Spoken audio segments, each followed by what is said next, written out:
The banded tricep push down is a variation of a tricep push down where the band effectively adds an increased level of resistance the further you go into that range of motion. The same rules apply to the way that we would do a cable push down. We're trying to keep the upper arm relatively still and just make sure that it is the elbow that is performing all of the movement. So you can perform the banded tricep push down like this.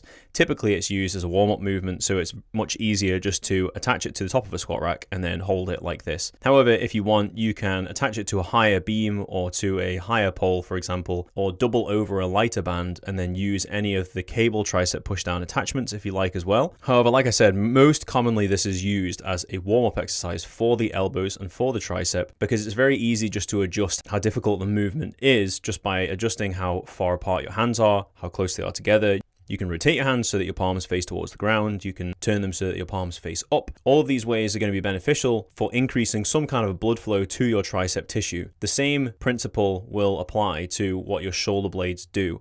If you get into this slightly leant forward position like this, and you have the shoulder slightly in front, this will allow your arm to internally rotate slightly, which will give you a better ability to completely straighten your arm and therefore feel a better contraction in your tricep. However, you can do this standing slightly more further up. You can do this leaning over a little bit more. You can change the angle of the band, and all of these things will have subtle effects on where and how you feel this in your tricep. So you can adjust the exercise to suit the way that you want to perform it based on all those previous factors. So make sure you try different variations each time you're performing the exercise, and then you'll eventually find a way that makes the most sense for you based on the things you're trying to achieve and the time frame of when you're using this movement. So if you're using it as a finishing component of a workout, you may perform it slightly different to if you're performing it as a warm-up exercise.